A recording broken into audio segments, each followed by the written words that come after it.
अंधेरी रात में नीरा की सांसें तेज हो गईं। वह अपने पीछे आते कदमों की आहट सुनकर दौड़ने लगी। उसका दिल धड़क रहा था। पसीने से उसका शरीर चिपचिपा हो गया था। अचानक एक मजबूत हाथ ने उसे खींचकर एक कोने में धकेल दिया। डरो मत। आदित्य की गहरी आवाज ने उसके कानों को छू लिया। नीरा ने उसकी ओर देखा। उसकी आंखों में खतरा था, लेकिन उसके होंठों पर एक रहस्यमय मुस्कान भी। वह उससे दूर जाने की कोशिश करती, लेकिन आदित्य ने उसे दीवार से सटाकर पकड़ लिया। उसकी गर्म सांसें उसकी गर्दन पर महसूस हो रही थीं। तुम मेरे पीछे क्यों पड़े हो? नीरा ने कांपती आवाज में पूछा। क्योंकि तुम जानती हो कि वो डायरी कहाँ है, आदित्य ने धीरे से कहा, उसके होंठ उसके कान के पास से रगड़ते हुए।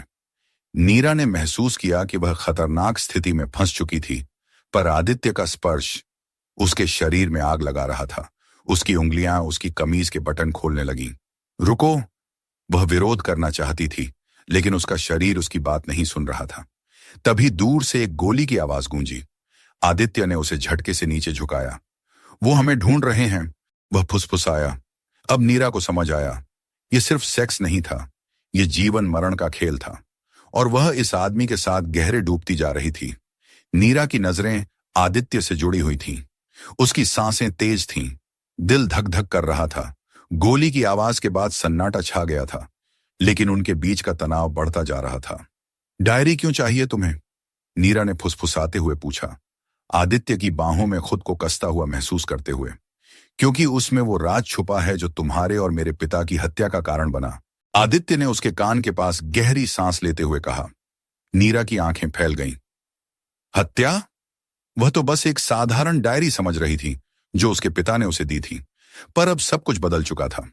आदित्य ने उसकी कलाई पकड़ी और उसे एक अंधेरे गलियारे की ओर खींच लिया। अगर हमें जिंदा रहना है तो तुम्हें मुझ पर भरोसा करना होगा, उसने कहा। उसकी आंखों में एक जंगली चमक थी। वह एक खाली फ्लैट में घुसे, दरवाजा बंद किया। बाहर बारिश शुरू हो गई थी और बिजली की चमक से कमरा क्षण भर के लिए रोशन हो उठा। नीरा ने देखा, आदित्य का चेहरा खून से लथपथ था।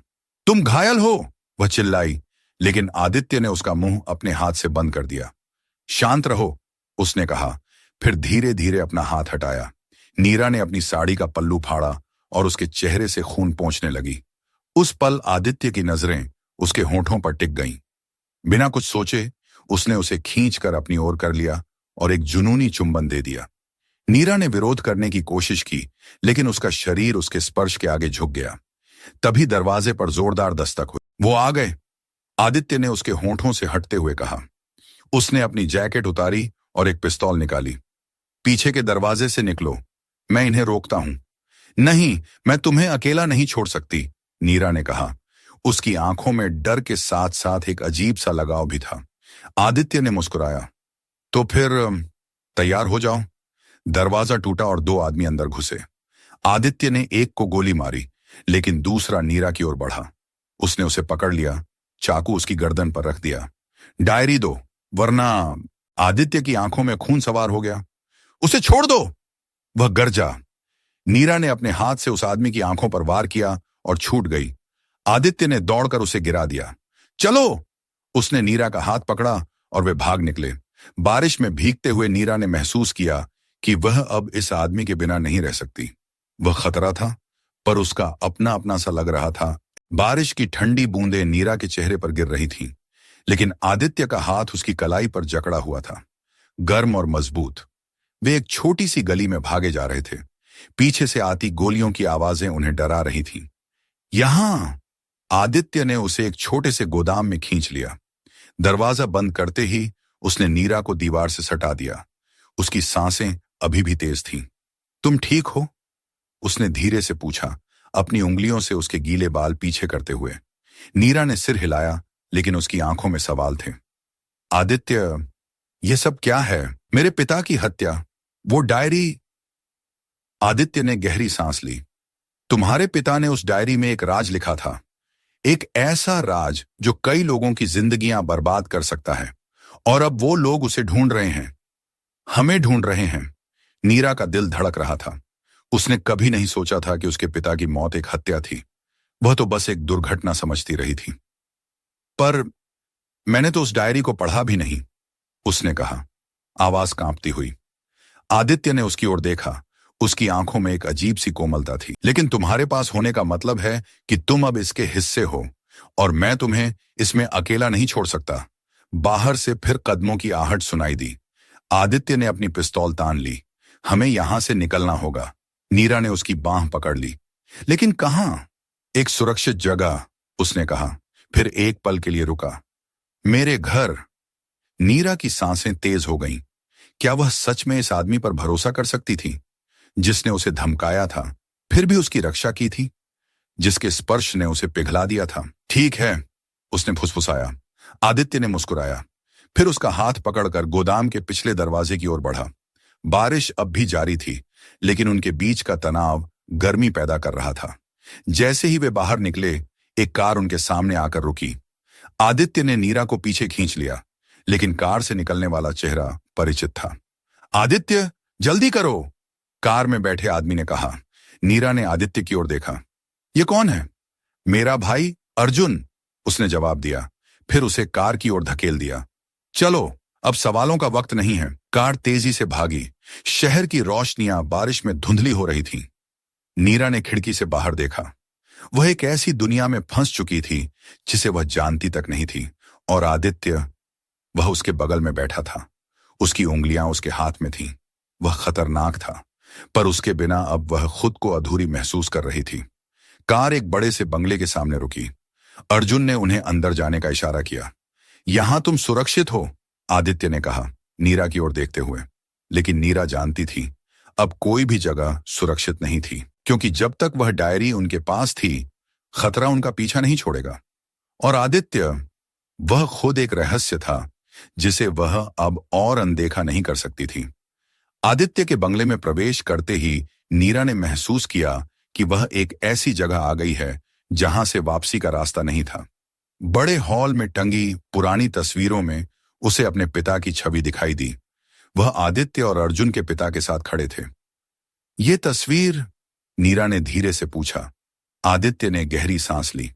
हमारे पिता पार्टनर थे। उन्होंने मिलकर एक ऐसा राज खोजा था जिसने उनकी जान ले ली, और अब वही राज तुम्हारे हाथ में है।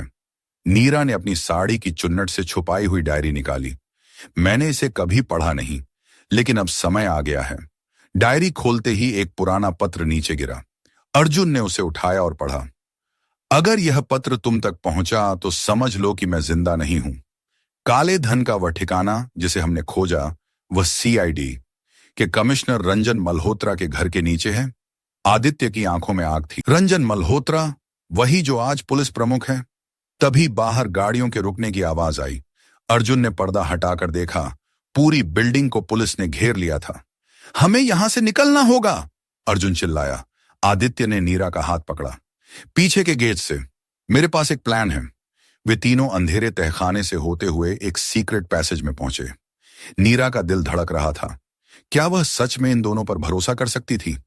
तभी अर्जुन ने अचानक पिस्तौल निकाली और आदित्य पर तान दी। माफ करना भाई, लेकिन यह पैसा मुझे ज्यादा जरूरी है, अर्जुन ने ठंडे स्वर में कहा। नीरा की सांसें थम गईं। आदित्य ने अपने भाई की ओर देखा। उसकी आंखों में धोखे का दर्द था। तुम उनके साथ हो? अर्जुन ने हंसते हुए डायरी छीन ली। रंजन मेरा ससुर है, और अब यह राज हमेशा के लिए दफन होगा। बिना सोचे नीरा ने पास पड़ी एक लोहे की रॉड उठाई और अर्जुन के सिर पर जोर से मारी। वह बेहोश होकर गिर पड़ा। आदित्य ने हैरानी से नीरा को देखा। उसकी आंखों में गुस्सा था, पर होंठों पर मुस्कान। तुमने अब वक्त नहीं है, नीरा ने डायरी उठाते हुए कहा। चलो। वे तहखाने से निकलकर एक मोटर बाइक पर सवार हुए। पुलिस की सायरन पीछे थी, लेकिन आदित्य ने बाइक को पागलों की तरह दौड़ाया। हमें कहां जाना है? नीरा ने चिल्लाकर पूछा। मीडिया के पास, यह सच दुनिया को पता चले। एक हफ्ते बाद समाचार चैनल्स पर ब्रेकिंग न्यूज चल रही थी। पुलिस कमिश्नर रंजन मल्होत्रा गिरफ्तार, काले धन का बड़ा खुलासा। नीरा अस्पताल के बेड पर आदित्य का इंतजार कर रही थी। उसकी बांह पर पट्टी बंधी थी। आखिरी पलों में एक गोली उसे लगी थी। दरवाजा खुला और आदित्य अंदर आया। उसके हाथ में 2 कॉफी के कप थे। तुम्हारा हीरो आ गया, उसने मुस्कुराते हुए कहा। नीरा ने आंखें घुमाई। हीरो? जिसने मुझे इस मुसीबत में डाला? आदित्य ने उसका हाथ पकड़ा, पर अब तो सब ठीक हो गया और मैंने सोचा कि हम इस नई शुरुआत को एक डेट के साथ सेलिब्रेट कर सकते हैं। नीरा ने उसकी ओर देखा। उस आदमी की आंखों में जो खतरनाक था पर उसका अपना बन चुका था। ठीक है, पर इस बार बिना गोलियों और खून के, उसने हंसते हुए कहा। आदित्य ने उसके होंठों पर एक कोमल चुंबन दिया। प्रॉमिस। और इस तरह एक डायरी ने न सिर्फ एक बड़ा राज उजागर किया बल्कि दो दिलों को भी जोड़ दिया। खतरा खत्म हो चुका था पर उनकी कहानी अभी शुरू हुई थी।